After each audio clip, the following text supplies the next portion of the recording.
You're watching the Cowboys Report. I am Tom Downey. Dallas made the playoffs. They're 12-5. Yay, good year. Yet no one cares if they don't actually make some noise in the playoffs because we're tired of just being a top 10 regular season team and then disappointing when the stuff actually matters. They did a good job to get there so far.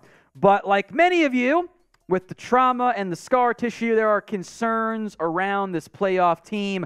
Let's break them down and how maybe you can fix them as well in time to make a little push. Number one, it's the damn turnovers. You got to get them figured out.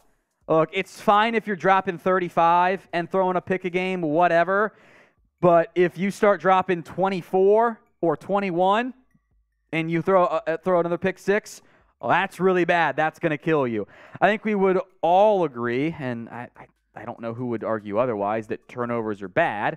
It's fine if you're scoring a bunch of points, but you got to get them figured out. You can't keep having a pick six over and over, whether it's the quarterback or the receiver's fault. You can't have your punter drop a punt and then your punt returner muff one on back-to-back drives. That's not going to work in the playoffs, let alone against the Commanders in Week 18. So they've got to get them figured out or at least under control.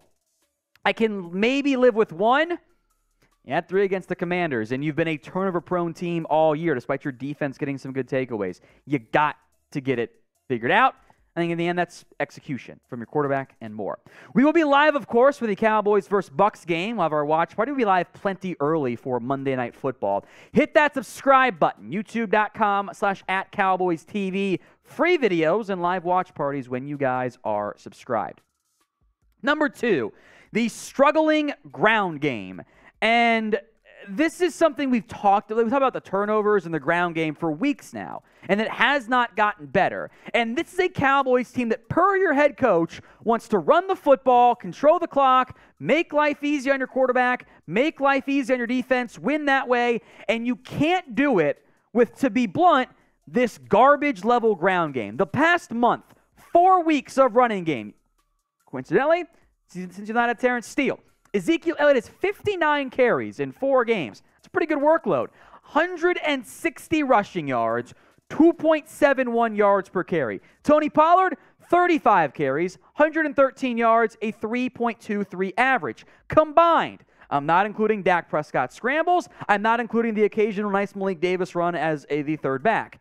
Those two have 94 carries, 237 yards, and 273 yards, 2.9 yards per carry. To sum it up bluntly, that ground game sucks. And we've seen what's happened, right? You've had unsustainable third down success, 56% third down conversion rate, because your quarterback and passing game have bailed you out. And when they don't, and they have a terrible game against the Commanders, you basically can't score at all because there's no everyone helps everybody, and if everyone plays bad, then you're really screwed. I would like to be able to run the football a little bit. I would. I'm not saying throw it every time, but you have to call the plays that work. They have established the running game, and it hasn't shown anything. They've got to get it figured out. Outside runs, whatever was working earlier in the year is not right now. I think you missed Terrence Steele in a big way. If the ground game is bad, like it has been in the playoffs, you're not making it to the Super Bowl. You're asking way too much out of the rest of your team. So will the Cowboys beat the Bucs? W for win, L for they're going to lose. It's the pinned comment on today's video. So the ad break comes here on YouTube. Take advantage of it. Head down there and get your predictions in. Concern number 3. I'll call it what it is. A disastrous cornerback number 2 spot. Let's be honest, guys. We miss Anthony Brown. We do. Jordan Lewis was fine in the nickel. Daron Bland's been awesome.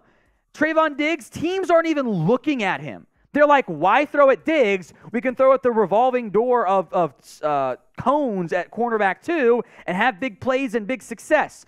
Whether it's Nahshon Wright, Kelvin Joseph, Trayvon Mullen, a practice squatter, the Cowboys' biggest concern overall for me on defense by a pretty big margin is the cornerback 2 spot. We'll go more on depth in that here in just a moment, but today's Cowboys Report is brought to you by Fume. I've got one right here, and look, we all have bad habits, and we certainly know how bad or how hard it can be to kick those bad habits. Our sponsor, Fume, is on a mission to accelerate humanity's breakup from the bad habits that consume far too many of us. Fume is a natural diffusive device, uses plants and behavioral science to help you trade out of your negative habit for a positive one. I'll be honest, I didn't expect much from Fume when I got it, but the minty sensation is really powerful. Hits the back of the throat. It's actually quite enjoyable. Fume is not a vape. It's a non-electronic device designed to transform your negative habits. The Journey Pack comes in 3 unique flavors: crisp mint, maple pepper, and the one I got in here right now is maple cranberry as well. Or white cranberry. Thank you, Jeremy. White cranberry. The easiest way to stop a bad habit is to switch to a positive one, and Fume is designed perfectly to do just that. Head to tryfume.com/chatsports and use code chatsports to save 10% off when you get the Journey Pack today. That's tryfum.com/chatsports and use code chatsports to save an additional 10% off on your order today. Links in the comments section and the description. It's tryfume.com/chatsports. Back to the cornerback 2 spot. Your options realistically appear to be 2.5-fold. Let's begin with Trayvon Mullen, who kind of got the start against the Commanders. As we broke down on Monday, it was not that great. For the season, he with the Cardinals before he got cut, allowed 14 completions on 17 targets and a touchdown. It's really bad. 1 touchdown. He also got flagged against the Cowboys, or he has 2 flags on the year and 17 targets. That's bad. Nahshon Wright has been targeted 23 times, 15 catches, 207 yards, 1 INT, no pass breakups. He and Kelvin Joseph both times suffer from Chidobe syndrome, where they're in good position, just can't find the football. I think Nahshon Wright's your best option, but I don't think he's a starting caliber corner in the NFL. And Kelvin Joseph has already been benched because he was bad. 18 targets, 12 catches, 219 yards, 4 touchdowns allowed, 2 pass breakups, 2 flags. It's not very good. You got Mackenzie Alexander, who is a nickel corner on the practice squad. I didn't think he was anything special when he got his chance. They added Xavier Rhodes this week, but look, Rhodes played 2 games for the Bills. I know that he's a name. He's not the Xavier Rhodes you remember. At this point, it's kind of like, let's throw something on the wall and see what happens. So, it's fine, but I don't know. My expectations are pretty darn low there. So, pick a quarterback 3. I don't really know where you're going there. It's TM for Trayvon Mullen, NW for Nahshon Wright, KJ for Kelvin Joseph, or O for other, and let me know who that other person is. I don't know. Maybe you try CeeDee Lamb out there. Who knows?